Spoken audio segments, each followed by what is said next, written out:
traumatisme crânien, on doit connaître comment définir un traumatisme crânio-cérébral. Deuxième objectif, on doit connaître les signes cliniques et radiologiques des différentes lésions neurochirurgicales post-traumatiques. Alors, connaître les signes cliniques et radiologiques des différentes lésions neurochirurgicales post-traumatiques. Donc, on a plusieurs lésions neurochirurgicales suite à un traumatisme. Troisième objectif, c'est d'identifier les situations d'urgence et évaluer la gravité d'un traumatisme crânien et planifier leur prise en charge. Je vous ai dit tout le temps que, en tant qu'externe, en tant qu'étudiant, vous aurez à faire parfois des urgences, des gardes. Je ne sais pas, est-ce que vous avez déjà fait des gardes à notre niveau, au PE? Oui ou non? Non? Est-ce que vous avez fait des gardes? Pourquoi? Non, docteur. Pourquoi? Des astreintes. Mais quand on fait des astreintes, c'est sûr, il y a des urgences le matin, mais en général, la garde, elle commence à partir de 18h. Tout ce qui est accident, tout ce qui est traumatisme crânien, en général, on les voit le soir. Essayez de faire quelques gardes après votre examen, d'accord? Parce que ça sera bénéfique pour vous. Alors, et le dernier objectif, c'est de connaître les principales complications tardives et les séquelles d'un traumatisme crânien. Donc, à partir de là, on comprend que le traumatisme crânien, il peut laisser des séquelles. Ces séquelles, ils peuvent être aigus, comme ils peuvent être tardifs. Est-ce que vous avez compris les objectifs du cours? Ah oui. Très bien, très bien. Alors, le plan, on va commencer par une introduction, définir les traumatismes crânio-cérébrales. On va faire toujours le rappel anatomique et physiologique. C'est la base de la compréhension de chaque cours. La physiopathologie, c'est intéressant en matière de traumatisme crânio-cérébral. On va voir les différentes lésions traumatiques en neurochirurgie. On verra la prise en charge et les séquelles. Et on va terminer avec un cas clinique. Je vais voir est-ce que vous avez bien saisi le cours ou pas. Alors, avant de commencer le cours, il y a quelques points essentiels pour vous à retenir. Il faut savoir que le traumatisme crânien est une urgence thérapeutique. Urgence thérapeutique. Ce n'est pas une urgence diagnostique, parce que le diagnostic, on l'a. C'est une urgence thérapeutique. Pourquoi? Parce qu'il y a le risque vital.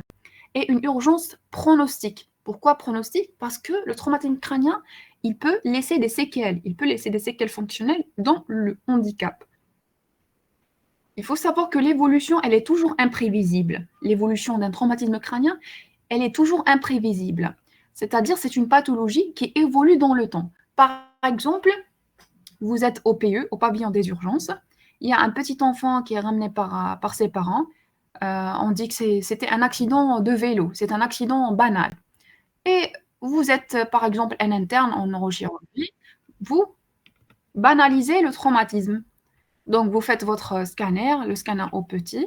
Il n'y a rien pour l'instant. Vous libérez le petit. Le petit, il revient après 2 heures de temps, inconscient.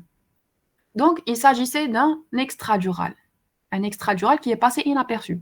C'est pour cela, on dit, la surveillance, elle est très importante en matière de traumatisme crânien. Il faut toujours surveiller le malade. Parfois, la clinique, elle est prise à défaut, comme c'est le cas que je vous ai cité. Est-ce que c'est bien compris pour ces points essentiels? Très bien. Alors, le traumatisme crânien ou la crânio-cérébrale. Donc, quand on dit un traumatisme crânio-cérébral, ça veut dire que c'est un traumatisme du crâne et du cerveau. Donc, c'est l'atteinte la plus fréquente des affections du système nerveux central. C'est la première cause de mortalité par traumatisme. Elle atteint le plus souvent le sujet jeune. Et en Algérie, alors la cause la plus importante des traumatismes crâniens, c'est les accidents de la voie publique. Donc, il y a quelques chiffres à ne pas retenir en ce qui concerne les statistiques des accidents de la voie publique qui ont été retenus en l'année 2022. Alors, le pronostic de ces traumatismes crâniens, il est lié à la rapidité et la qualité de la prise en charge initiale. Vous imaginez, par exemple,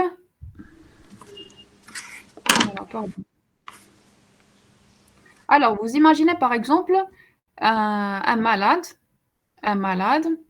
qui a fait un traumatisme crânien, qui était victime d'un traumatisme crânien suite à un accident de la voie publique. Donc, la voie publique, par exemple, c'est-à-dire dans un coin un petit peu isolé. Donc, les gens de la protection civile, ils vont tarder pour venir sur place. Donc, le pronostic, il est déjà mauvais. Et la qualité de la prise en charge, si il est dans un coin qui est isolé, donc ils vont le prendre dans un EPH. L'EPH, en général, il n'y a pas de service de radiologie, il n'y a pas de service de réanimation. Donc, tous ces facteurs, ils vont déterminer un petit peu le pronostic de ce malade. Il faut savoir que la mortalité, elle est très importante en matière de traumatisme crânio-cérébral.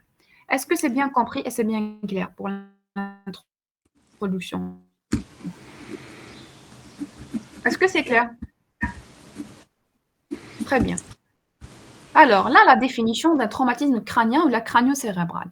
On appelle traumatisme crânien une atteinte de l'intégrité du crâne et ou de l'encéphale suite à une agression mécanique directe ou indirecte par un agent extérieur.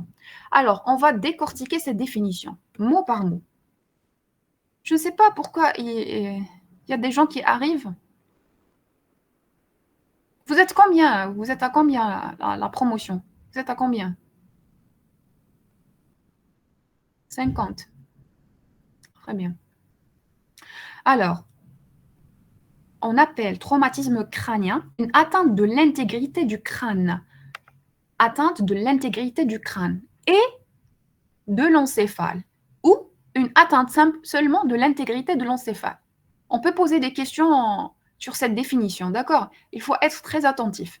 Donc, on peut avoir une atteinte de l'intégrité du crâne et de l'encéphale ou seulement une atteinte de l'encéphale, de l'intégrité de l'encéphale, suite à une agression mécanique directe ou indirecte. Parce que le choc au niveau de la boîte crânienne, il peut être un choc direct ou un choc indirect par un agent extérieur. On va voir cette notion d'agression mécanique directe ou indirecte par la suite. Il faut savoir que le traumatisme crânio-cérébral, il peut être intégré dans ce qu'on appelle la notion de polytraumatisé. Alors, on appelle un polytraumatisé quelqu'un qui est victime d'un traumatisme, suite par exemple d'un accident de la voie publique, et dans lequel il y a une seule lésion qui peut engager le pronostic vital. Par exemple, un malade, un travailleur qui a subi une chute par exemple de 5 mètres. Alors, chute, réception sur le crâne. Il a un traumatisme crânien et il a aussi une hémorragie au niveau de l'abdomen. Donc, traumatisme crânien, hémorragie au niveau de l'abdomen. L'hémorragie au niveau de l'abdomen, elle peut emporter le malade. Donc, elle met en jeu le pronostic vital. On appelle ça un polytraumatisme. D'accord? C'est bon pour cette notion de polytraumatisé? Très bien. Alors, toujours comme pour bien comprendre un cours, il faudra faire un rappel anatomique. C'est très important en matière de traumatisme crânien. Donc, on a notre boîte crânienne. Elle est là, la boîte crânienne. Elle est inextensible chez l'adulte, extensible chez le petit. Donc, elle est constituée par une voûte et une base. Oui? Je sais Oui. pas, la diapo se bloque à chaque fois, j'arrive pas à suivre. Et comme ça? Comme ça. Oui. Alors, je vais la garder comme ça. Alors, comme il y a la boîte crânienne, elle est constituée par des os. C'est des os plats en général. Alors, il y a les os de la voûte du crâne, et les os de la base. Alors, les os de la voûte, c'est des os qui sont plats. On a l'os frontal, l'os pariétal et l'os occipital. D'accord? Alors, on a aussi la base du crâne. La base du crâne, elle est orientée elle est orientée dans le sens antéro-postérieur en marche d'escalier. Ça veut dire quoi en marche d'escalier? Ça veut dire qu'il y a un étage antérieur qui est plus haut de l'étage moyen. L'étage moyen, lui-même, il est plus haut que l'étage postérieur. C'est pour cela, je vous ai dit la dernière fois que les coupes de scanner sont des coupes orbito-méatales. Orbito-méatales. Parce que la base du crâne, elle n'est pas directe. Elle est un petit peu inclinée dans l'espace. Donc, c'est pour cela qu'on dit des coupes orbito-méatales. La particularité de la base du crâne, la particularité des os de la base. Alors, on avait dit les os de la voûte, c'est des os plats, où on trouve au niveau des os plats, elles sont constituées par la table externe, une table interne, et entre les deux, il y a ce qu'on appelle l'os diploé. L'os diploé. La diploé de l'os. Dans la diploé de l'os, si vous avez remarqué ici, je vais la montrer ici, c'est encore mieux. Alors, ça c'est l'os. La diploé de l'os, elle est un petit peu perforée. Alors, elle est perforée parce qu'il y a ce qu'on appelle la vascularisation. Elle est richement vascularisée. Donc, la diploé de l'os, des os plats, elle est véritablement et richement vascularisée. Alors, la particularité des os de la base, c'est des os qui ne sont pas plats. Alors, c'est des os qui contiennent des aspérités et qui contiennent... Vous voyez là, vous voyez bien. Alors, les os de la base. Là, c'est l'étage antérieur. Là, c'est l'étage moyen. Au niveau de l'étage moyen, on retrouve la fosse temporale, la loge cellaire ou la selle turcique, la petite L et la grande L de l'os sphénoïdal. La loge postérieure, on retrouve le foramen magnum, l'os occipital. Donc, vous remarquez au niveau de la base du crâne, il existe des aspérités. Ça veut dire que les os ne sont pas plats. Il existe des aspérités osseuses, c'est des dépressions de la base. Alors, ces trous, ils permettent le passage des éléments nerveux et des éléments vasculaires. Le trou de la base le plus volumineux, c'est le foramen magnum. Vous comprenez bien qu'un traumatisme au niveau de la base du crâne n'est pas le même qu'un traumatisme au niveau de la voûte. Pourquoi? Parce qu'au niveau de la base, il y a des éléments vasculaires et nerveux qui vont passer à travers les trous de la base.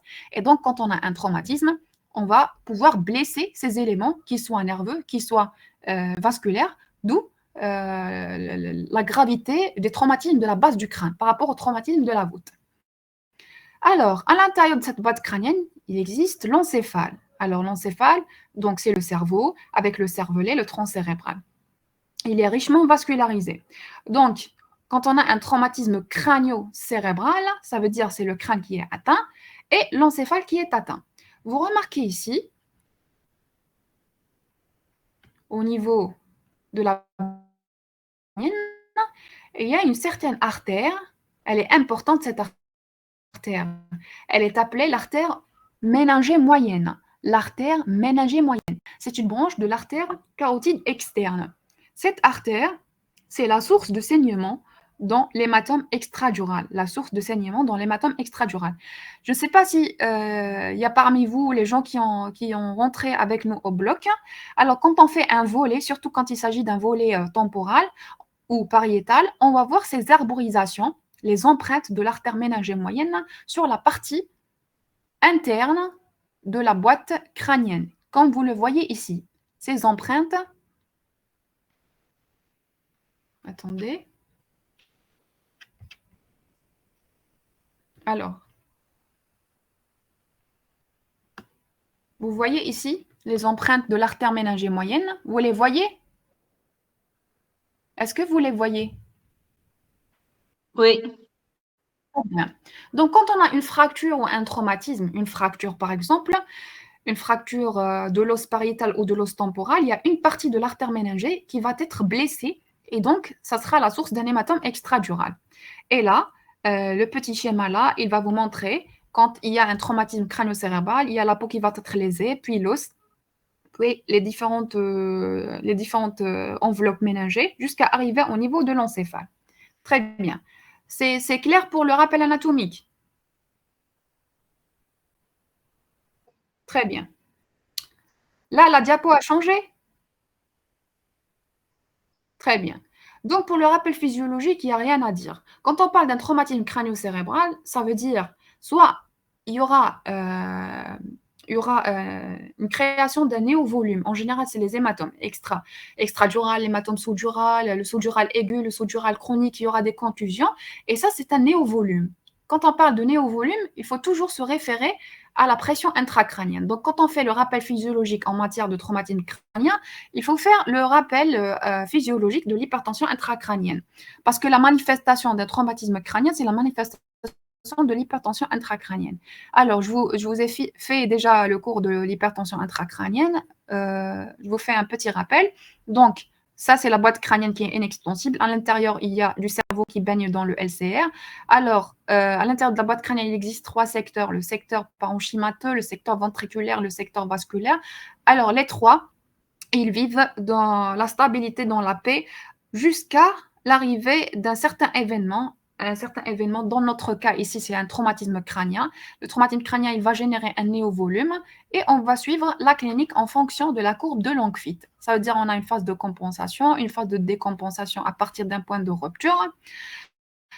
Alors, les manifestations, je vous ai dit, les manifestations, c'est soit des manifestations mécaniques qui sont représentées par les engagements, soit c'est des manifestations vasculaires qui sont représentées par les AVC ischémiques ou les AVC hémorragiques. Il faut toujours mettre dans votre tête que l'objectif dans la prise en charge de traumatisme crânien et donc la prise en charge de la pression intracrânienne, c'est ça. C'est assurer une bonne perfusion cérébrale qui est égale à la différence entre la pression artérielle moyenne moins la pression intracrânienne. Ça, je pense que vous avez bien saisi et bien compris cette équation quand on a fait le cours.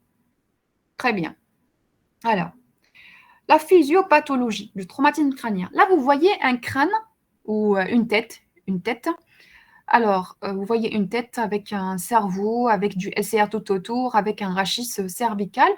Il y a ça, c'est l'agent extérieur. Alors, on avait dit que le traumatisme crânien, c'est une atteinte à l'intégrité de la boîte crânienne et ou de l'encéphale par un agent extérieur suite à un traumatisme mécanique, soit direct ou indirect. Alors, on va comprendre cette notion. Alors, vous voyez le bâton ici, il y a un point d'impact. Là, la tête, elle est, c'est-à-dire en position stable. Elle n'est pas en mouvement. Donc, la point d'impact, il va entraîner ce qu'on appelle un traumatisme direct. Le traumatisme direct en frontal. Donc, l'onde de choc, elle va se propager au niveau de l'encéphale. L'onde de choc, elle va se propager au niveau de l'encéphale.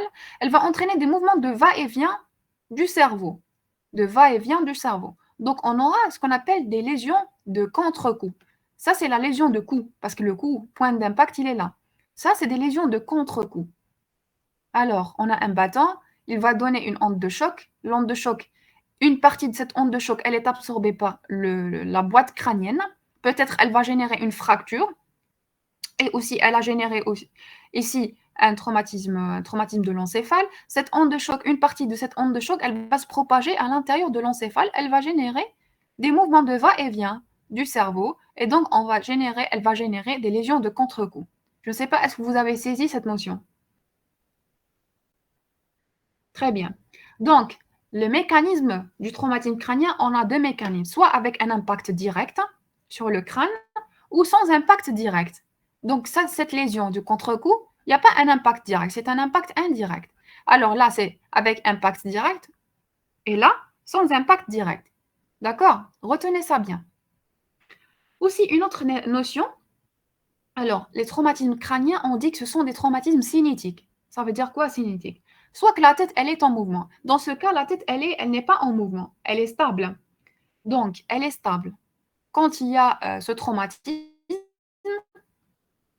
quand il y a eu ce traumatisme, donc elle va subir des mouvements d'accélération. Mouvements de va-et-vient, c'est des mouvements d'accélération. Mais vous imaginez quand la tête, elle était en mouvement et elle va subir un choc. C'est-à-dire, on aura des mouvements de décélération. C'est pour cela qu'on dit que le traumatisme crânien, il est cinétique. Le traumatisme crânien, il est cinétique. Retenez cette notion. Est-ce que c'est clair pour vous?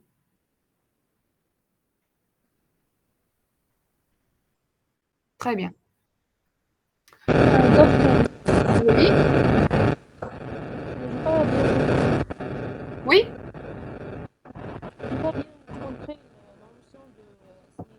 On vous entend mal.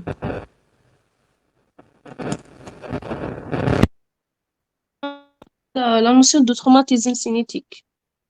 Alors, le traumatisme, il est cinétique. Ça veut dire que la tête du malade, elle peut être soit inerte, sans mouvement, et quand elle va subir le traumatisme, on va avoir des mouvements de va-et-vient, soit que sa tête, elle était en mouvement, et quand elle subit le traumatisme, elle décélère, c'est-à-dire qu'il n'y aura plus de mouvement. Est-ce que c'est clair ou pas encore? D'accord, allez, Claire, merci. Sûr? C'est sûr? Est-ce que c'est sûr? Euh, Pas c'est sûr. pas à 100%. Très bien. Oui. شوفي طبيبة لا تيت تاع لو مالاد هذا لا تيت تاع لو مالاد هذا هذه راهي في حالة سكون ياك راهي في حالة سكون donc quand elle a subi le traumatisme ce traumatisme mécanique quand elle l'a subi كانت في حالة سكون elle est devenue en accélération elle a subi des mouvements d'accélération c'est-à-dire des mouvements de va-et-vient d'accord le cerveau ولا يدير des mouvements de va-et-vient parce que هنايا la tête initialement elle était inerte sans mouvement. Dans le cas contraire, quand la tête de ce patient, par exemple, si كان يشوف à droite ou كان يشوف à gauche ou بعد درنا له un traumatisme crânien, donc elle va subir un mouvement de décélération. شوفوا l'exemple le plus banal, l'exemple le plus facile. Alors, حنايا ولا كاش واحد il est en train de conduire. Il est en train de conduire. Alors, sa tête, elle était comment? La tête, elle était comment? Quand on conduit notre tête, est-ce qu'elle est en mouvement? Est-ce qu'elle est inerte? Elle était stable, très bien. Quand on va subir, c'est-à-dire une voiture devant nous, on doit décélérer. نفرينيو شوية. La tête تاعنا كيفاش تولي؟ كيفاش تروح؟ Elle bouge. Elle bouge, des mouvements de va-et-vient, surtout qui نفرينيو d'une manière subite. Donc c'est ça, c'est l'exemple le plus banal. Est-ce que tu as saisi? طبيبة. Merci beaucoup. Tu as compris, c'est bon? Oui, c'est bon. Très bien. Donc, retenez que le traumatisme crânien, il est cinétique. Je peux poser cette question à l'examen, d'accord? Alors, là, on va comprendre un petit peu, c'est la suite de la physiopathologie. Donc, le traumatisme crânien, il va générer plusieurs types d'agressions. Il y a ce qu'on appelle les agressions cérébrales secondaires d'origine systémique ou on a les agressions cérébrales secondaires d'origine centrale. Alors, les agressions d'origine centrale, c'est soit l'HIC, soit l'hydrocéphalie, mais c'est très rare, soit des crises convulsives, soit l'œdème cérébral, à un stade qui est vraiment très avancé. Alors, les agressions cérébrales d'origine systémique, c'est ce qu'on appelle les hypotensions artérielles, l'hyperglycémie, l'hypoxémie, l'hyperthermie, l'hypocapnie, l'hypercapnie, l'anémie. Alors, tout cela, c'est des facteurs qui peuvent être générés ou déclenchés par le traumatisme crânien. Parce qu'on dit le traumatisme crânien, c'est un traumatisme du corps entier. C'est un traumatisme du corps. Parce que c'est une atteinte de l'intégrité de notre système nerveux central. Alors, vous imaginez, tout était stable jusqu'à subir un traumatisme crânien, tout va être chamboulé, d'accord? Alors, le traumatisme crânien, il peut générer aussi des lésions cérébrales primaires et des lésions cérébrales secondaires. Lésions cérébrales primaires, par exemple, on a un hématome extradural. Par exemple, on a un hématome sous-dural aigu. Les lésions cérébrales secondaires, c'est en général les contusions, c'est en général les lésions axonales diffuses. On va les voir par la suite. Alors, tout cela, ils peuvent générer une ischémie cérébrale. Mais nous, l'objectif dans la prise en charge, c'est de ne pas arriver au stade de l'ischémie cérébrale. On va tout faire pour ne pas arriver au stade de l'ischémie cérébrale. Est-ce que c'est bien compris? Est-ce que c'est clair? Très bien. On va voir un petit peu les différentes lésions. Les différentes Docteur, lésions. s'il vous plaît. Oui. Oui. Pour la notion, j'ai pas compris pourquoi le traumatisme crânien c'est primaire, alors que par exemple l'hématome sous-dural ou on a subi un traumatisme pour avoir l'hématome et la contusion aussi, juste que la contusion c'est fermé, non? Alors, pourquoi il y a la notion de lésion cérébrale primaire et secondaire? C'est ça? Oui. Oui. Alors, lésion cérébrale primaire, elle est due au point d'impact. Par exemple, j'ai subi un traumatisme crânien, je fais un scanner, je trouve un hématome extradural. Mais quand on parle de lésions cérébrales secondaires, par exemple les contusions et tout ça, les contusions, l'hémorragie, elles sont secondaires à ces agressions cérébrales systémiques ou les agressions cérébrales centrales. Par exemple, suite à une crise convulsive, on peut avoir une contusion. C'est pas la notion secondaire, ça veut dire qu'elle n'est pas due au traumatisme direct. Ça veut dire qu'elle est due aux conséquences du traumatisme crânien, qui sont les agressions cérébrales systémiques et les agressions cérébrales centrales. Je ne sais pas si vous avez saisi cette notion. Oui, c'est bon, Secondaire, merci. c'est bon? Oui, c'est bon, merci. Très bien, très bien. Alors, on va commencer par les lésions cutanées. Alors, vous voyez là, c'était un enfant, on l'a reçu durant la garde. Alors, les enfants, je te les camions, les طلعوا في les camions. Les enfants en général qui sortent de l'école. On a cette notion, on a cette culture algérienne, malheureusement, chez les enfants. Je ne sais pas, ils ont même كيفاش يخموا les enfants, يطلعوا في les camions هذوك. Alors, شوفوا, cet enfant, il est âgé de 8 ans. Donc, il est âgé de 8 ans, خرج من l'école, تعلق في le camion. Après le camion, il a accéléré sans voir qu'il y avait un enfant. Après l'enfant, il a subi ce qu'on appelle le scalp.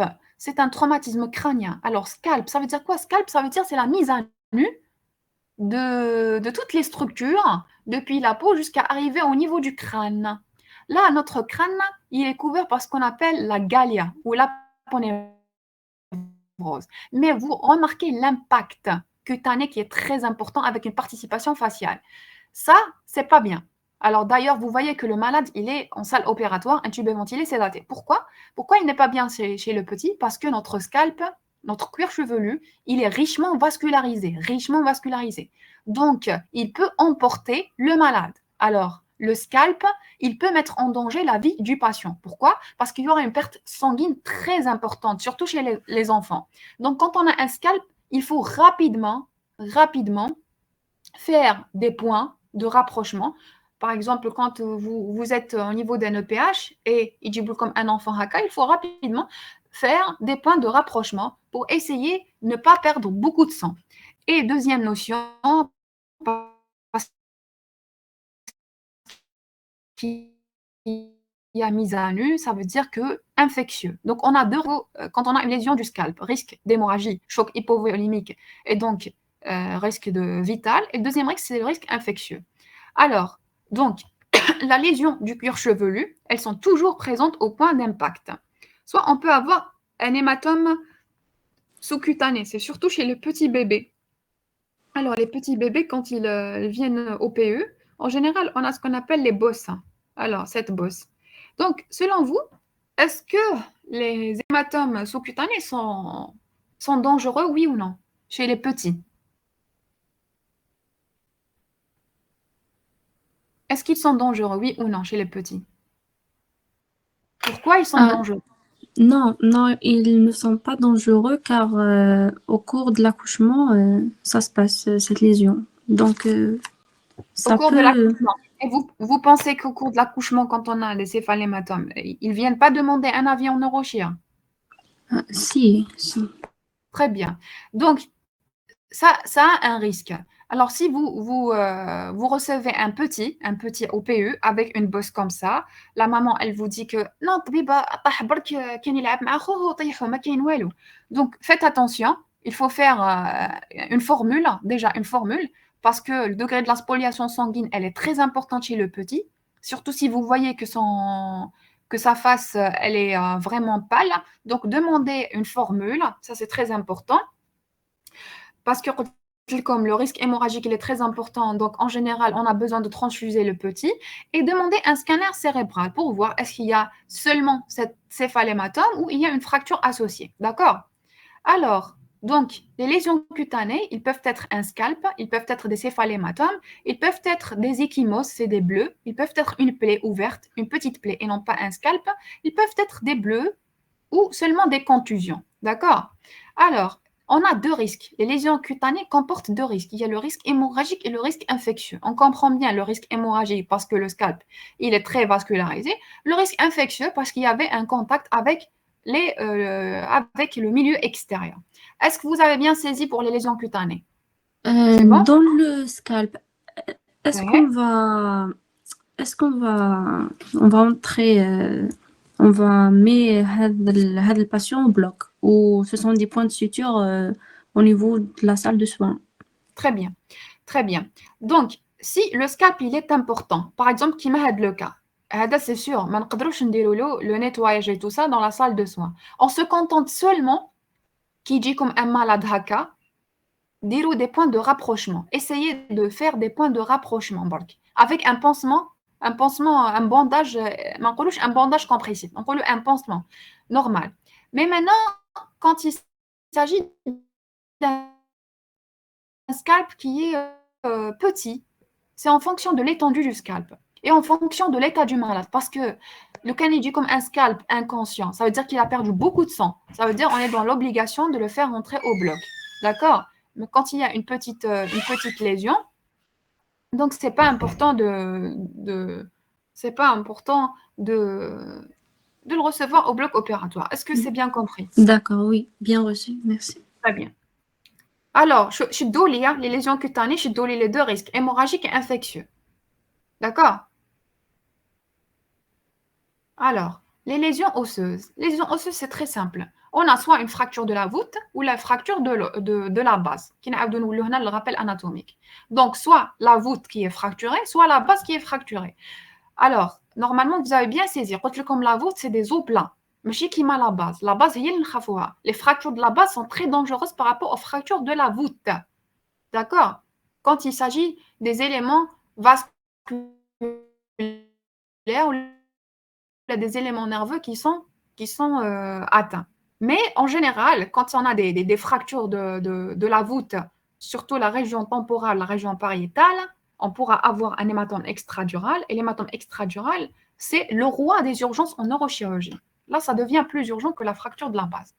Alors, les lésions osseuses. Les fractures de la voûte. Les fractures de la voûte, ça peut être linéaire, unique ou multiple. Linéaire, unique ou multiple. Je vais vous montrer ici. Alors, vous voyez là, il y a la solution de continuité. Ça, c'est ce qu'on appelle solution de continuité osseuse. À côté, c'est une radiographie simple. Là, vous voyez l'hypodensité. C'est une fracture de la voûte qui est linéaire. Elle est linéaire. D'accord? Vous l'avez vu? Très bien. Elle peut être unique, yani un seul trait, ou multiple, yani plusieurs traits à la fois. On a, dans les lésions osseuses, mis à part les fractures, on a ce qu'on appelle les embarrures. Les embarrures, on voit beaucoup d'embarrures actuellement au PE de neurochir.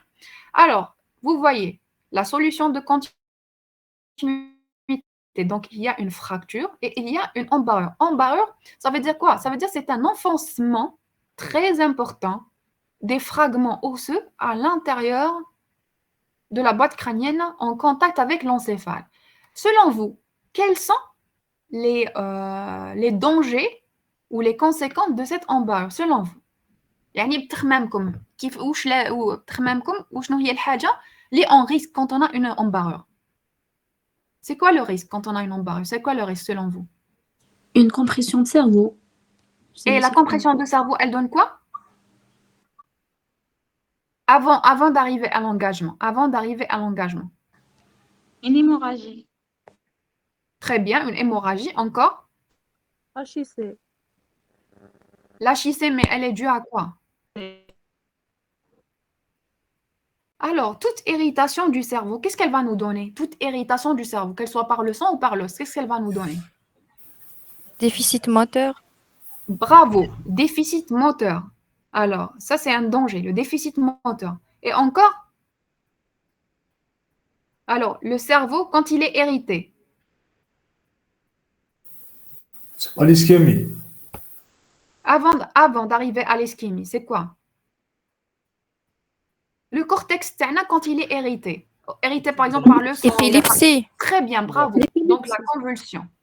Donc ça donne une convulsion.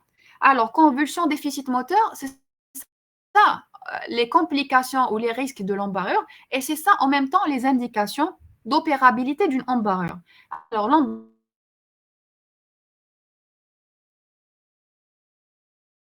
ماشي كامل نوبيريوها ماشي كاع les embarrures يتوبيريو. Le degré d'enfoncement, comme celle-là, elle est vraiment trop enfoncée.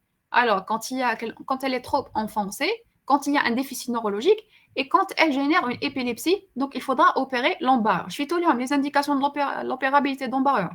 Je fais tout Non. Un déficit moteur avec épilepsie, c'est ça. Déficit moteur, on peut avoir une épilepsie sans déficit moteur. Donc, il y a 3 indications. Quand le degré d'enfoncement il est important, quand on a un déficit moteur et quand on a une épilepsie. Ça, c'est les indications d'opérabilité d'une embarrure. D'accord? Est-ce que c'est bien d'accord? Très bien. L'enfoncement, c'est presque la même chose qu'une embarrure. L'enfoncement, c'est presque la même chose qu'une embarrure. Bien que l'enfoncement, en général, il n'y a pas plusieurs fragments. Dans l'enfoncement, il n'y a pas plusieurs fragments. Mais dans l'embarrure, on peut avoir plusieurs fragments qui sont enfoncés. Alors, c'est bon pour les lésions osseuses, les fractures de la voûte? C'est bon? Oui. Très bien. Alors, on a des cas particuliers. Surtout chez le petit, le nourrisson. Parce que je vous ai dit que le nourrisson, il a une boîte crânienne qui est...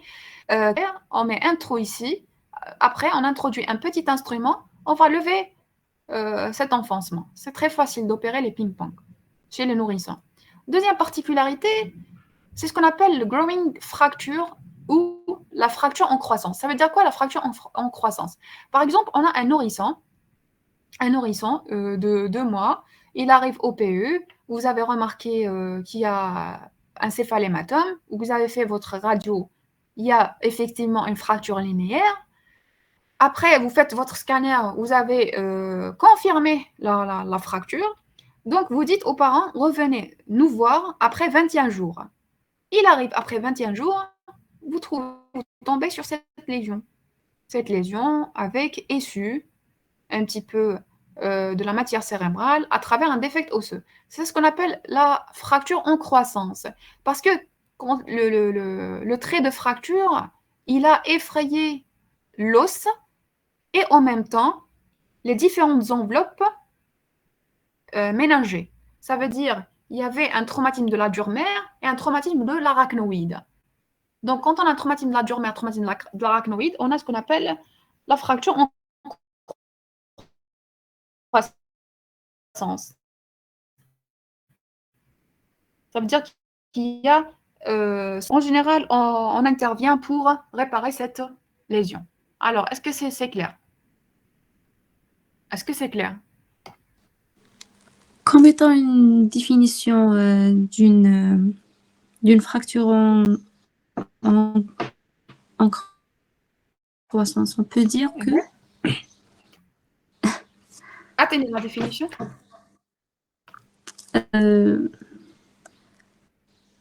c'est la sortie d'une partie de l'encéphale après une brèche de l'arachnoïde, de la dure mère. Là, c'est une fracture qui évolue dans le temps. Fracture qui évolue dans le temps. Ça veut dire quoi? Il y avait un petit espace entre les deux fragments de la fracture. Après, l'espace est là où Z. Z avec quoi? Z parce qu'il y a issu de la matière cérébrale ici. C'est ça, growing fracture, la fracture en croissance.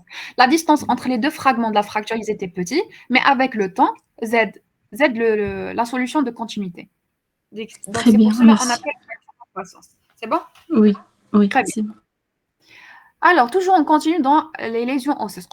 En plus des fractures de la voûte, on a une fracture de la base.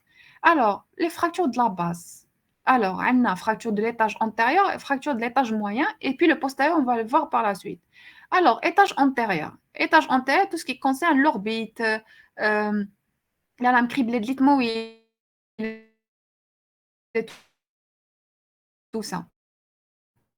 Alors, quand on a une fracture de l'étage antérieur, des ecchymoses pérorbitaires, on les appelle aussi des ecchymoses en lunettes. Il peut avoir aussi une rhinorrhée. Rhinorrhée, ça veut dire quoi? Ça veut dire qu'il y a écoulement du LCR à travers le nez. Quand vous recevez un malade au PE, يقول لك يا طبيبة راهو يخرج un liquide مني فيه. En général, يقولوا le liquide هذا مالح. Donc, vous suspectez rapidement qu'il y a une fracture de la base avec effraction de l'arachnoïde. Alors là, le risque, il est quoi? Le risque, il est infectieux. Le risque, il est infectieux parce qu'il y a un contact entre le milieu intérieur, la base du crâne, l'encéphale et tout ça, avec le milieu extérieur. Donc, on a le risque infectieux. Alors, quel est le risque infectieux le plus important, selon vous? Qu'est-ce qu'il risque ce malade? Très bien, bravo. Méningite. Très bien.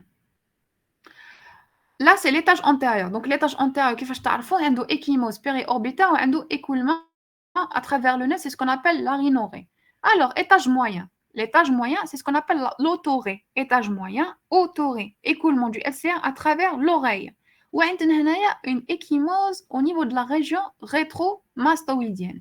Échymose au niveau de la région rétromastoïdienne. Alors, quand on a une autorrhée, échymose de la région rétromastoïdienne, on appelle ça un traumatisme de l'étage moyen. Traumatisme de l'étage moyen. Est-ce que vous avez retenu ça? Est-ce que vous avez retenu ça? Donc, étage antérieur, on a rhinorrhée, échymose périorbitaire. Étage moyen, on a autorrhée, échymose, la région rétro-auriculaire ou la région rétromastoïdienne. C'est bon? Alors, les problèmes. On a un problème de fistule du LCA, il est représenté par la rhinorrhée et l'autorrhée. Deuxième problème, c'est leur problème de méningite. Et la méningite, elle est vitale, d'accord? Elle peut emporter la vie du malade. La méningite, c'est très grave, surtout chez l'adulte. C'est bon? Vous avez saisi? C'est bon? Très bien. Je peux poser des questions sur cette planche, hein? D'accord? Alors, on arrive... Docteur, Oui. j'ai pas compris, la fistule de LCR, c'est quoi? Alors, la fistule du LCR. نعاودو نولو هنايا.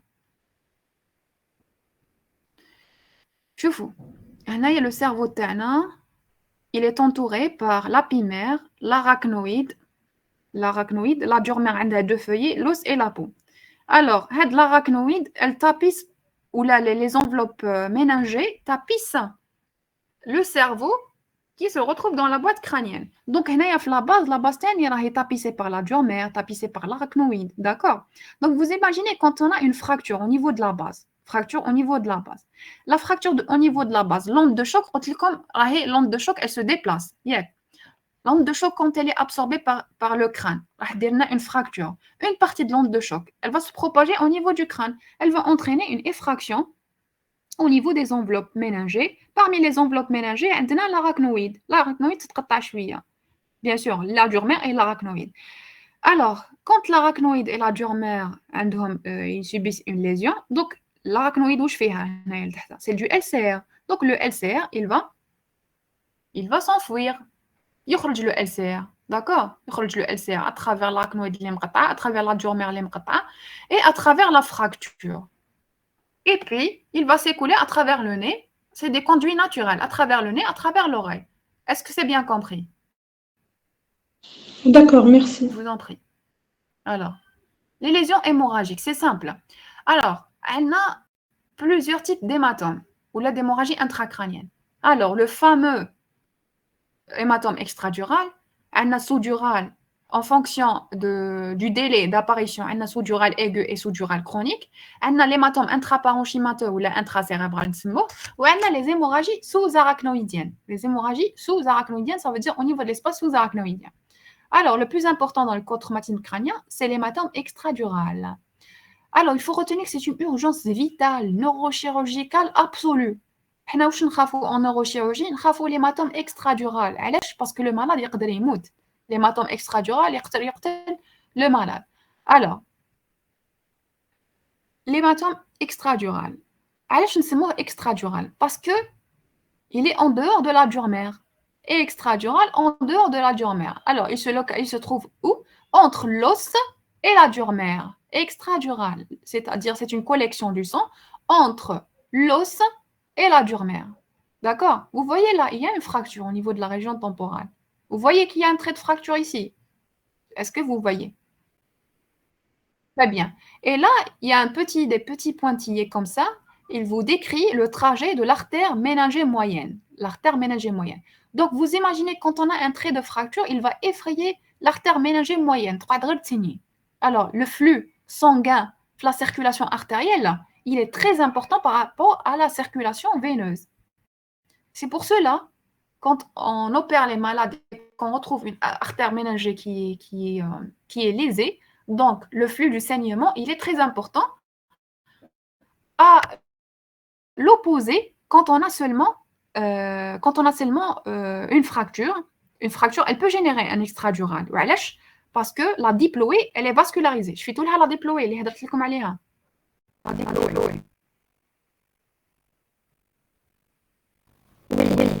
très bien. Donc la diplômée est un extradural. Et en plus, il y a une autre origine de l'extradural, c'est le système veineux. Où je mets un système veineux, par exemple, c'est les veines qui vont saigner. Alors les veines sont accessibles, c'est les sinus veineux, par exemple.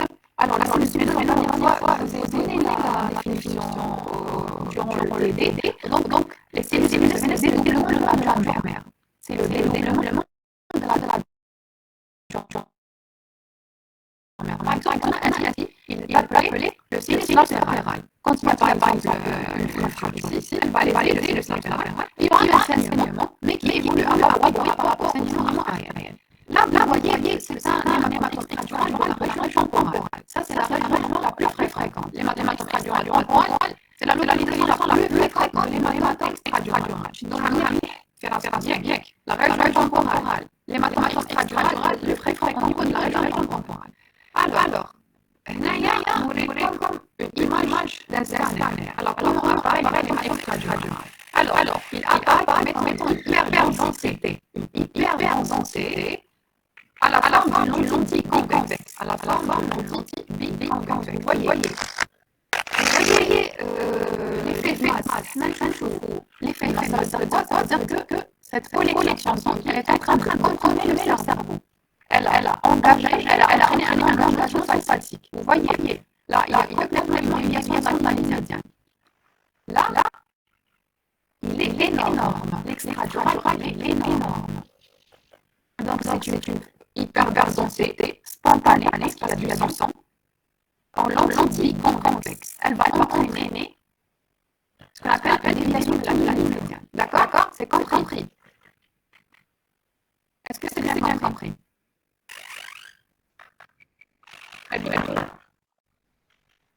Alors, l'hématome extradural, on a dit c'est une collection du sang.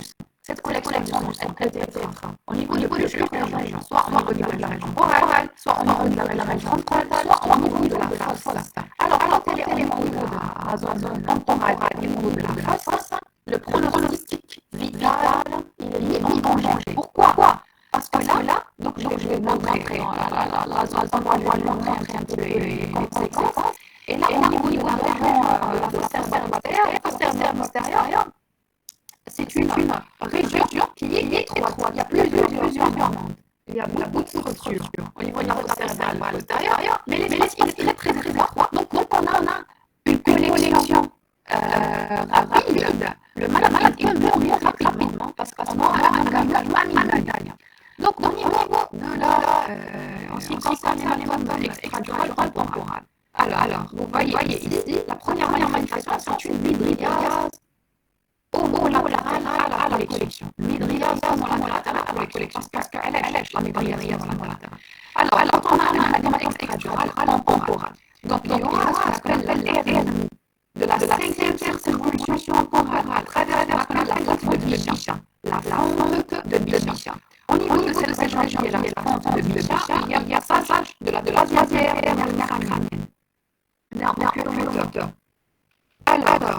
après, il y aura une midriase homolatérale. Donc, le réflexe qui dit comme protection civile, par exemple,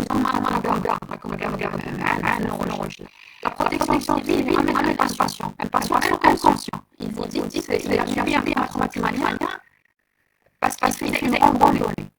Alors, le premier réflexe, le malade est inconscient. Alors, il est inconscient. Le premier réflexe, la cause, c'est quoi? Surtout la pupille, les pupilles. Parce qu'à l'âge, la pupille, c'est la fenêtre, le cerveau. Nous chauffons les variations de la pupille. Il me donne une idée de la préparation intradienne. Donc, nous chauffons la pupille. Il a dit la réalité. Donc, il est en train de faire un hématome extradural. En plus de la pupille dilatée, quand on stimule, on va trouver une hémiparésie côté collatéral. Pourquoi? Parce que là, il y a le passage du faisceau pyramidal qui va dévisser au niveau de la région pulvaire. On aura une hémiparésie ou l'hémiparésie colatérale. Alors, tenez bien, la médiase homolatérale à la collection, l'hémiparésie colatérale à la collection. Et là, il y a ce qu'on appelle le centre réticulaire, l'ex-participatrice ascendante qui est responsable de notre état d'éveil. Donc, le malade, il va faire de la conscience. D'accord?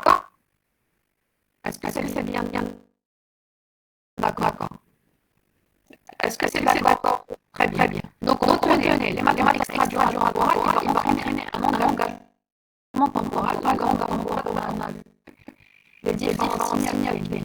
Alors, ce qui concerne l'hématome cérébral bactérien, alors l'engagement qui va entraîner, c'est l'engagement amygdalien.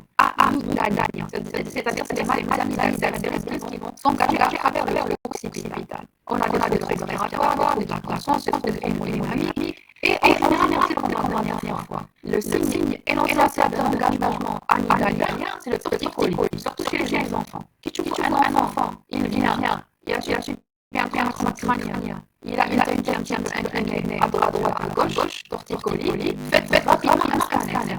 D'accord. Donc, est-ce que c'est clair pour l'hématome radioral? C'est clair? Très bien. Hématome sous-dural, ça veut dire quoi? Ça veut dire sous la duramère. Sous la duramère, il y a une collection du sang. Donc, la collection du sang est entre la duramère et le cerveau. Entre la duramère et le cerveau. Toujours cette collection, elle peut être soit aiguë, elle peut être soit chronique. Aiguë, ça veut dire que le malade, il a fait un traumatisme crânien, il a reconnu, il est inconscient, fait un scanner, on trouve un hématome dural aigu. C'est une collection du sang en 3 zones de lune, et non pas en entier convexe. Dans ce cas, elle est hémisphérique, c'est du sang qui est très hémisphérique. En disant ça, il est aigu, d'accord? Vous voyez un effet de masse ici. Chronique, ça veut dire quoi? Chronique, en général, c'est un sujet âgé. Alors, l'hématome dural chronique, en général, c'est un sujet âgé. Alors, le sujet âgé, parce qu'ils ont une santé qui est déshydratée, ils ont des espaces très importants, des espaces aux organes très importants. Il fait un traumatisme minime. Alors, en général, 3 mois avant qu'il consulte, on va faire un scanner, on va trouver une collection de sang qui est hypodense, qui est hémisphérique toujours. Alors, sous-dural aigu, c'est une urgence, sous-dural chronique, c'est une urgence, quand le malade vient avec des déficits. Donc, on peut avoir un hématome dural chronique sans manifestation clinique, d'accord? Mais le sous-dural aigu, en général, il a toujours une manifestation clinique. Le sous-dural aigu, il a un mauvais pronostic. Sous-dural aigu, il a un mauvais pronostic, d'accord? Par rapport au sous-dural chronique, il a un bon pronostic. Le sous-dural aigu, c'est le sujet jeune, sous-dural chronique, c'est le sujet âgé. Sous-dural aigu, c'est un traumatisme violent, sous-dural chronique, le traumatisme est bénin. Est-ce que vous avez compris la comparaison, la différence entre l'aigu et le chronique? C'est bon? Très bien. Cette photo, c'est ce qu'on appelle le syndrome de bébé secoué. Bukele, ou le même gars, il faisait jouer avec les petits enfants en faisant des mouvements de va-et-vient de la tête. Alors, les mouvements de va-et-vient de la tête, alors là, vous voyez ici l'encéphale qui va se lutter contre la crâne postérieure et aussi en avant. Alors, c'est le bébé secoué, il va générer des hématomes sous-dural. Donc, faites attention, d'accord? Il peut même générer des contusions. C'est bon pour le sous-dural? C'est bon? Est-ce que c'est clair? Très bien. Hémorragie ménagée. C'est l'éruption du sang au niveau de l'espace sous-arachnoïdien. Au niveau de l'espace sous-arachnoïdien. Dans l'espace arachnoïdien, qui est du SR. Donc le SR se sera mêlé avec du sang. Vous voyez ici, on a une image d'hémorragie ménagée. Ça, c'est au niveau des systèmes de base, hémorragie ménagée. Et parfois, on va la trouver ici, au niveau des systèmes d'évolution. Alors l'hémorragie ménagée traumatique, en général, ça disparaît. Ça disparaît après quelques jours. Ou quand elle est intense, elle peut générer ce qu'on appelle hydrocéphalie. Hydrocéphalie, quoi? Elle va générer une hydrocéphalie. Parce que la densité du SR, elle va devenir lourde, et donc le SR, il ne peut pas circuler normalement au niveau des espaces sous-arachnoïdiens, et donc on aura une hydrocéphalie. Alors, c'est bon pour les différents types d'hémorragie crânienne? C'est bon? Ici, elle est éliminée pour l'hémorragie ménagée. Si elle est éliminée En général, l'hémorragie ménagée traumatique, on ne va pas intervenir. On va donner juste un traitement médical, une bonne hydratation, et ça va reprendre dans l'ordre. Surtout quand elle est minime. On doit hospitaliser la malade en 24 heures, on va faire un scanner, s'il est bien, on va faire la sortie. Maintenant, si elle est très importante, les déclics générés un hydrocéphale. C'est bon? Oui. Très bien. Alors, on a les hydrocéphales. On a des hydrocéphales focales, on a des hydrocéphales qui sont diffuses. Quand on parle de hydrocéphale, ça veut dire parenchyme cérébrale qui est atteint. Alors, focal, ça veut dire focal, ça veut dire c'est on regarde le lieu d'impact. On a ce qu'on appelle les contusions. On a un programme de moment d'éléments. Contusion. Par exemple, on a un traumatisme ici, un point d'impact ici. On aura une contusion. Ça veut dire quoi une contusion? C'est une lésion corticale superficielle. Une lésion corticale superficielle. Alors, cette contusion apparaît en général comme étant hyperdensité, spontanée postcrânienne. Hyperdensité, spontanée postcrânienne. Elle n'est pas comme un extradural ou comme un sous-dural, c'est-à-dire que c'est pas une collection extradural un peu bien faite, mais la contusion, elle n'a pas une forme comme celle-là. C'est une contusion cérébrale, c'est une lésion corticale, c'est le corps qui est atteint. Superficielle, d'accord? Normalement, c'est clair. Est-ce que c'est clair? Est-ce qu'il y a du sang ou pas dans cette constitution? Oui, c'est du sang. C'est sûr, du sang. Mais le sang, il n'est pas la belle forme d'un extradural. C'est du sang mis un peu dispersé au niveau du cortex. Alors, la contusion, c'est le cortex qui est atteint. Alors, la différence de la contusion cérébrale, le cortex et la substance qui sont atteints. Le cortex là et la substance qui est atteinte. Alors, hématome apparence 2, un apparence 2, ça veut dire quoi? C'est une collection de sang au niveau du parenchyme cérébral. On voit beaucoup d'hématomes apparence 2 en général. On doit opérer, on doit enlever la fraction, on doit éradiquer cet hématome quand il est important. D'accord? Alors, les lésions céphaliques diffuses, on a les lésions anales diffuses, c'est le design de la substance blanche. Donc, quand on parle des lésions anales diffuses, ça veut dire que la substance blanche va souffrir. La substance blanche va souffrir. Donc, les lésions anales diffuses, on ne les voit pas au scanner. On a besoin de faire une IRM pour les voir. Les lésions anales diffuses. En général, c'est des électrosimos au niveau de la substance blanche. Après, on a l'œdème cérébral. L'œdème cérébral, alors ça c'est un cerveau.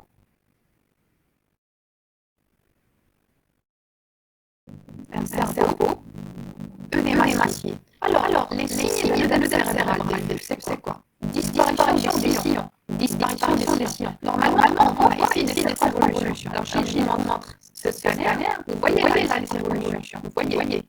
Remarquez ici. Il n'y a aucun sillon vertical. Il n'y a aucun sillon vertical. Là, c'est le premier signe. Le deuxième signe, c'est les ventricules fantômes. Alors, on peut imaginer les ventricules, mais on ne les voit pas. Donc, les ventricules disparaissent. Alors, les ventricules fantômes. Troisième signe, il y a des différenciations sur substance blanche, substance grise. Alors, normalement, le texte, il est bien déterminé par rapport à la substance blanche. Mais là, on ne voit aucune différence entre substance blanche et substance grise. Est-ce que c'est bien dit? Les trois signes de l'œdème cérébral diffus. C'est bon? Est-ce que c'est bon? Oui ou non? Oui. Très bien. Alors, oui. Est-ce que vous pouvez expliquer la lésion anale diffuse? Très bien. La lésion anale diffuse. On avait dit une lésion de la substance blanche. C'est la substance blanche qui va subir. C'est la substance blanche qui va subir le traumatisme. Ça veut dire quoi? Ça veut dire. Alors, c'est la substance blanche qui va subir les traumatismes et non pas le cortex cérébral. Parce que si le cortex cérébral, c'est lui qui a subi le traumatisme, c'est une contusion. Donc, elle va non de choc. Elle va être absorbée par la substance blanche. La substance blanche fait rien. C'est en général les faisceaux. C'est pas le cortex. Le cortex, c'est pas les faisceaux. Alors, la substance blanche fait les faisceaux. Les faisceaux de la pyramidale, les faisceaux du canal. Donc, les faisceaux, ils vont subir le traumatisme sous forme d'une élongation. Une élongation. élongation, ou les cisaillements, ou la torsion. D'accord. C'est pour cela qu'on ne peut pas les déterminer ou les détecter par le scanner. Seulement, l'IRM va pas changer. Est-ce que c'est un peu clair? Oui, merci. Je vous en prie. Alors, là, je vais vous montrer un petit peu des images plus ou moins. C'est ce qu'on appelle la plaie crânio-cérébrale. Ça veut dire quoi une plaie crânio-cérébrale? Ça veut dire que c'est un de l'intérieur, de la peau, de l'os, de la mère, de l'arachnoïde et du parenchyme. Vous voyez ici, j'étais de garde quand j'étais en résidence, pas externe. Donc, quand j'étais résidente, j'ai reçu ce nom âgé de 2 ans, chute de balcon de 4e étage. Alors, le petit, il est venu, c'est-à-dire l'année, il y avait une matière cérébrale, traverse les plexus. Vous voyez la matière cérébrale? Vous la voyez? Oui. Là, c'est ce qu'on appelle une PCC. Et là, c'est une fillette aussi, j'ai reçu en garde, âgée de 8 ans, médecine, Canofleublus, il venait de Guatemala. Donc, c'est une fillette de 8 ans. Alors, elle a subi un traumatisme crânien avec extraction de la peau, des cellules, de l'os et aussi du cerveau. Et là, vous voyez la matière cérébrale qui sort. Donc là, on doit réparer tout ça. Et bien sûr, on doit éviter le risque infectieux. C'est bon? Pour la police, Qu'est-ce que ça, cette fillette? elle est vivante. Très bien.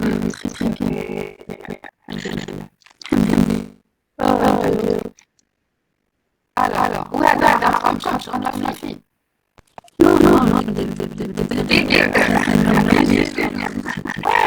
Alors, ça, c'est ce qu'on appelle crânio-cérébrale. Je vais aller à crânio-cérébrale. Donc, la crânio-cérébrale, elle est issue de la matière cérébrale. Alors, on arrive maintenant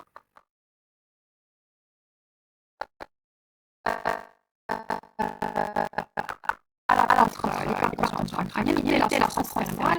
Maintenir donc des blessures cérébrales, la perfusion, la pression des blessures cérébrales qui est importante dans la prise en charge. Assurer le fonctionnement des malades et prévenir les complications et les séquelles. Donc, la prise en charge, une prise en charge qui est double. Prise en charge en milieu hospitalier. En général, il y a l'équipe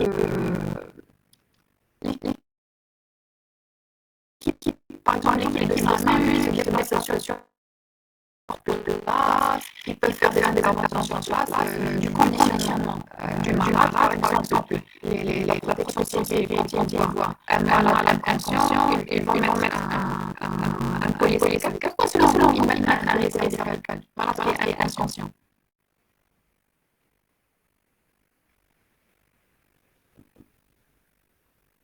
Pourquoi?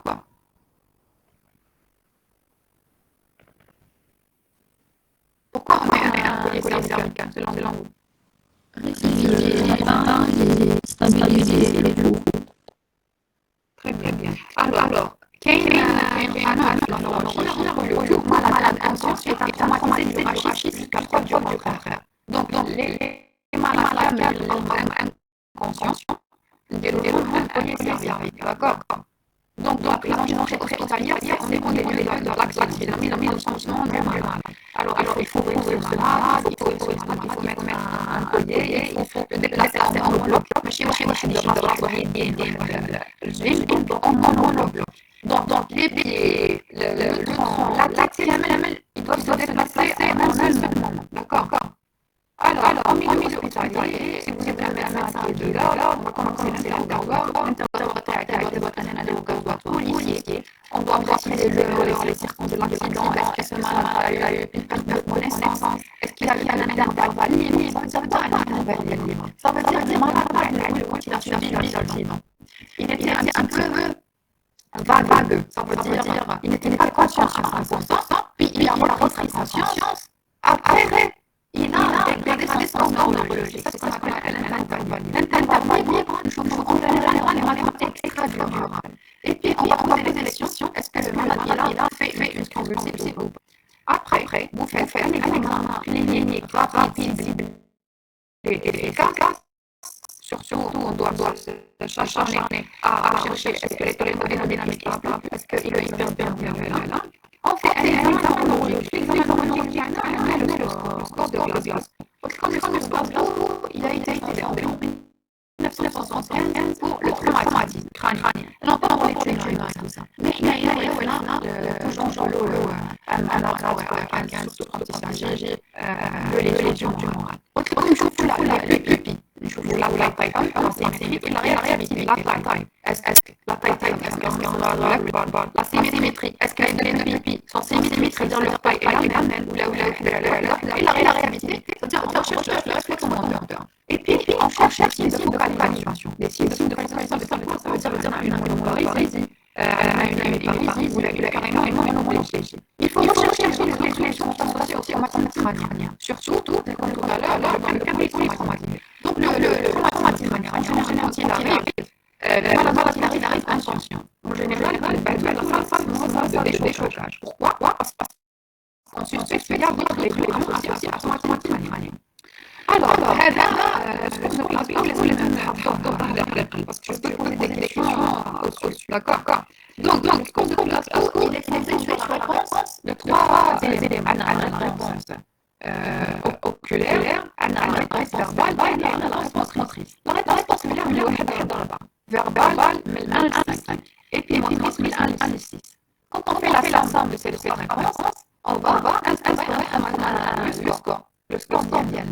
Donc, on va commencer par la réponse oculaire. Quand le malade n'arrive pas à ouvrir ses yeux, le douleur 1. Quand il les ouvre, quand on lui enlève, c'est-à-dire il les ouvre à la douleur, le douleur 2.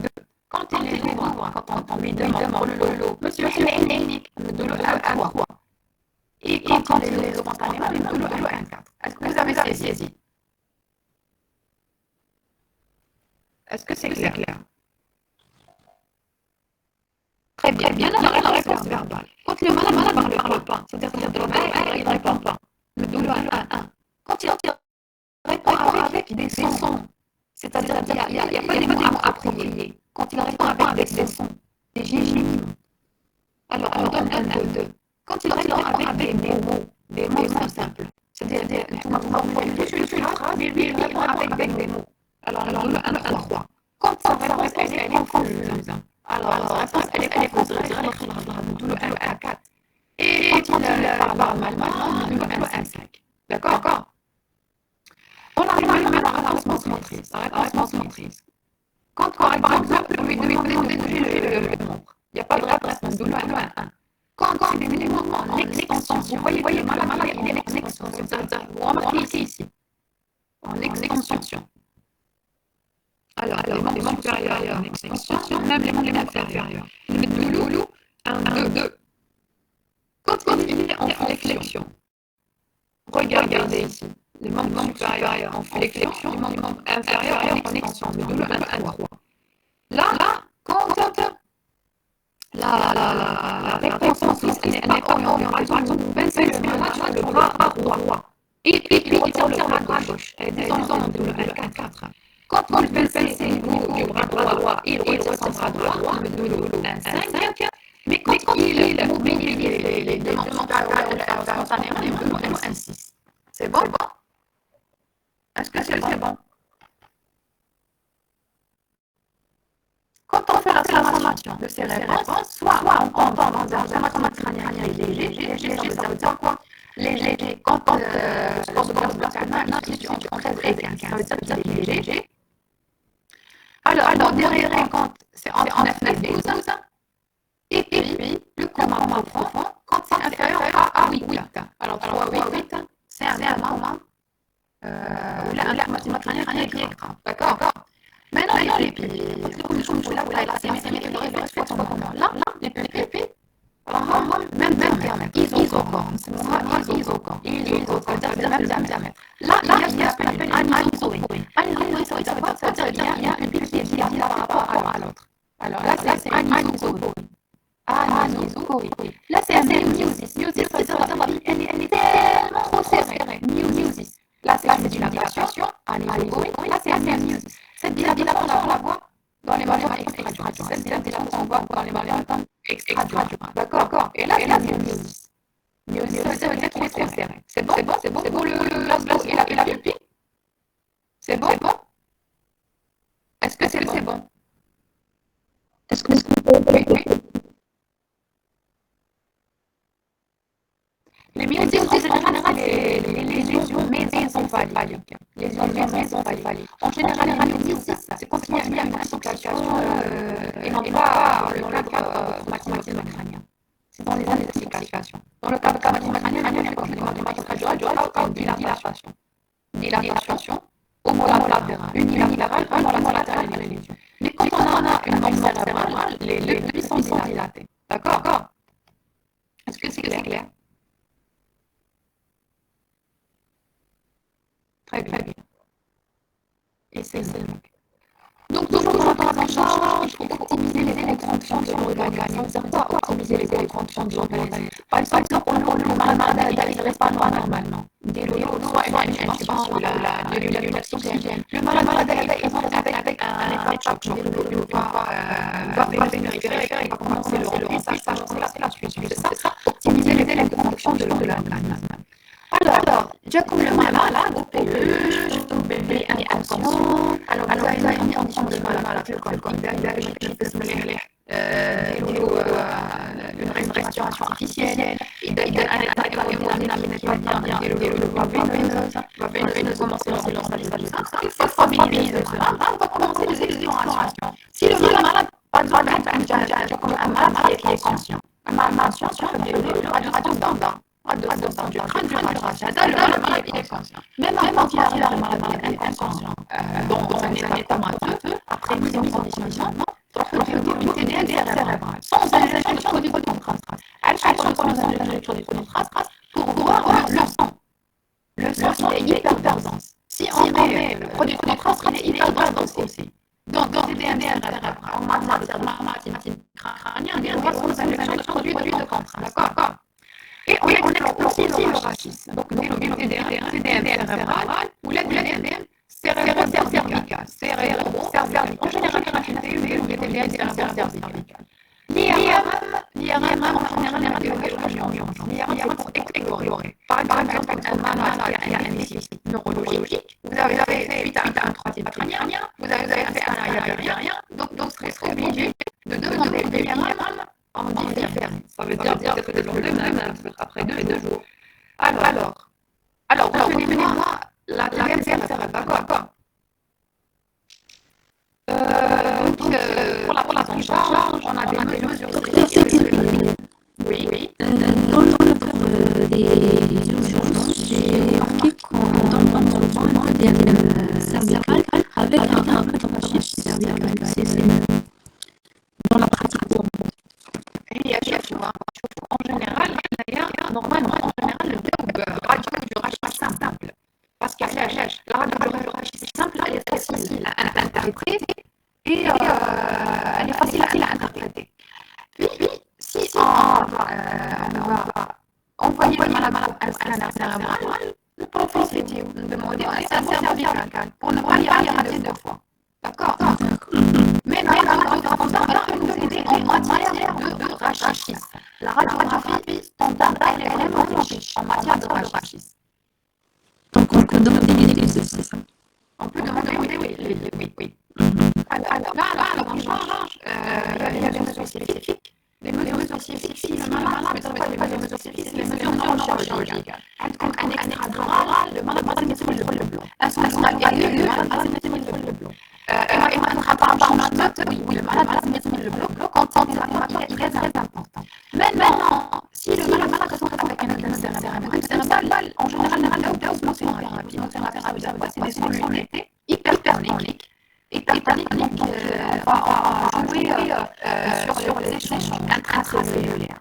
Là, l'osmothérapie est réanimateur. Osmothérapie, c'est la situation. Et puis, si le malade a un cérébral défait, l'osmothérapie et la sédation, on va proposer une neurochirurgien un volet décontracté. Ça veut dire quoi? Envoyer des compressifs. Dire les protons vont varier occipital pour créer un espace. C'est la dynamique des compressifs. Alors, une surveillance neurologique, ça veut dire une surveillance neurologique. Ça veut dire refaire l'examen neurologique toutes les 30 minutes pendant 2 heures. Puis toutes les heures pendant 4 heures et enfin toutes les 2 heures. D'accord? Examen neurologique répété toutes les 30 minutes pendant 2 heures. Puis toutes les heures pendant 4 heures et enfin toutes les 2 heures. Mouche نجم انت. Par exemple, on a fait PPE. Il y a comme un enfant, il a fait une perte de connaissance. Perte de connaissance post-traumatique. Mais là, il est bien. انتم trop lourd اللي هي النص الانترفاليه قرينا الاكستراديورال قلت لكم الاكستراديورال كاين الانترفاليه المالاد يكون على الشيء وبعد ياتي عين الانترفاليه يولي فيه مليح وبعد يبقى دي كونيسونس انتم واش ديروا دي انتيليجون خلوا له المالاد en salle de surveillance salle de surveillance وتقولوا له chaque 30 minutes يروحوا عنده chaque 30 minutes pendant les 2 dernières heures ديروا لا surveillance إذا ديغرادي الصورة وتعاودوا السكانر إذا pas dégradé le score continuez la surveillance après مورا 2 heures تولوا chaque heure pendant 4 heures après إذا la dégradation de son score تولوا toutes les 2 heures حتى يخلصوا les 24 heures la surveillance on peut garder la surveillance pendant 24 heures d'accord maintenant si le malade arrive juste à côté du cas on peut le libérer on peut le libérer en demandant à la maman de suivre ce protocole de surveillance. Est-ce que c'est bien clair? C'est clair? Très bien. Les séquelles. Alors, on a un objectif, il faut un objectif, c'est-à-dire que le malade, il peut rapporter des céphalées. Il peut rapporter des céphalées chroniques. Alors, c'est ça le salon de l'objectif. Ouais. Moi, je pense que c'est pas mais il vient au box de consultation des gens, sur les céphalées, ou tu peux bien les céphalées, جاوني من نهار حتى على راسك. Donc, ça un objectif. Le malade regarde l'épilepsie. On a les séquelles infectieuses, sauf que le malade va avoir une méningite. On a les séquelles, les inflammations durales chroniques. Alors, le malade a un traumatisme crânien. Par exemple, le malade a 70 سنة عنده traumatisme crânien اليوم. Après, il revient 4 mois après, il dit راني في حالة ملانة. Donc, c'est un traumatisme durable. Hydrocéphalie, c'est aussi parmi les séquelles. Alors, on va voir est-ce que vous avez très bien suivi. Donc, c'est votre première intercoupage d'urgence. On vous ramène un jeune de 26 ans, sans antécédents. Il a une décimètre, il est retrouvé inconscient au sol. Inconscient au sol. Que fait le fait en milieu? Alors, je vous les yeux sur ça. Ouch, des Voilà, d'abord, ça, je chocage.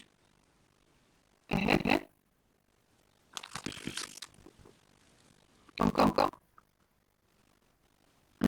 On fait l'examen.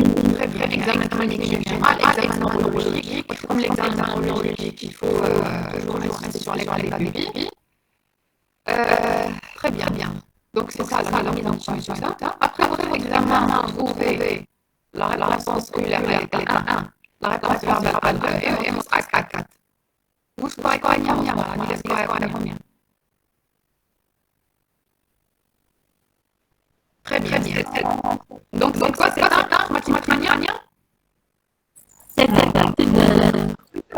Bravo. Avec une cranioscopie. Il a une cranioscopie. Ça veut dire qu'il est en train de... animation cérébrale. Animation cérébrale, il est en train de faire un... Engagement. Très bien. Bravo. Et bien, il a la tête traumatique. Très bien. Alors, ça va parler de l'urgence. C'est quoi? C'est le scanner. Le scanner, bravo. Scanner cérébral et on va demander aussi un rachis, radio simple. Quel est votre diagnostic? Que faites-vous? Alors, dans ce cas, qu'on fait dans ce cas? Qu'est-ce qu'on doit faire dans ce cas?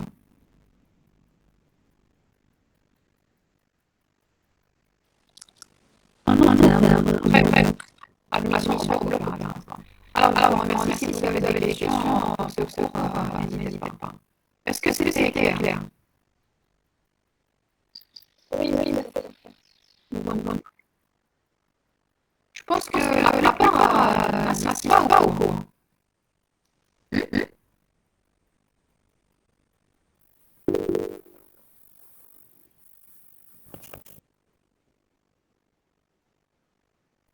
Non, actuellement, les gens sont connectés, ne sont pas présents. si. Les 31 connectés sont présents. Très bien. Alors, est-ce que vous avez saisi le cours? Est-ce qu'il y avait la lacune? Oui. Est-ce que vous pouvez expliquer la technique parce que j'ai envie. Alors, très bien. Là, c'est un jeune de 26 ans. Il a subi une chute de semestre, il est retrouvé inconscient. Donc, on ne peut pas savoir est-ce que le problème de l'activité crâniennement ou le problème de l'activité abdominale. Alors, qu'est-ce que vous faites en mieux? C'est la mise en condition du malade. La mise en condition, ça veut dire quoi? Alors, faites une voie périphérique et une oxygénothérapie. Si le malade est en amnésie cervicale, on doit faire un collier cervical immobilisé, le RHH. Ça, c'est la condition du malade. Après le conditionnement du malade, le malade est stable, vous commencez à faire votre examen neurologique et examen général. Examen général, d'accord. Vous cherchez qu'il n'a pas de fracture, qu'il n'a pas... Ça, c'est l'interne chirurgie ou l'interne chirurgie viscérale, l'interne orthopédique. Il doit faire ça. Donc, vous cherchez les différentes lésions. Pour dire est-ce que mon malade a un traumatisme crânien ou là c'est un polytraumatisme, ça change la venir. Donc, le petit neurologique, vous avez scoré votre malade, une réponse oculaire à 1, verbale à 2 et une réponse à 4. Donc, il y a des informations avec ça, tiens. وبعد تشتغلي لك ديالو donc il est en train de dilater, donc il est en train de faire un engagement temporal. Donc probablement c'est un extradural. Alors vous gérez en urgence, extrême rapide, demandez un scanner cérébral. Et vous profitez quand demandez un scanner cérébral, d'un scanner cervical. Donc la lésion, elle doit aller du sang en l'ombilical complexe. Tiens, c'est un extradural. Extradural, littéralement le bleu. D'accord. C'est ça la bonne conduite. C'est bon? Oui, Je vous en prie. C'est bon pour le premier cours? C'est bon? Je vais poser des questions à partir d'un diapo. D'accord. Ce sera des questions faciles. En général, les questions que je pose, c'est des questions faciles directes.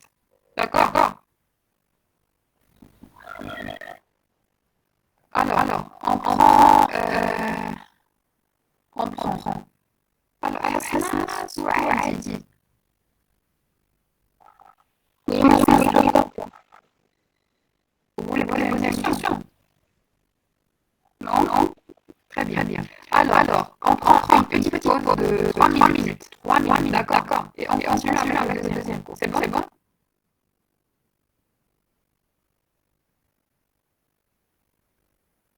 Très bien. Alors, dans 3 minutes, on se voit.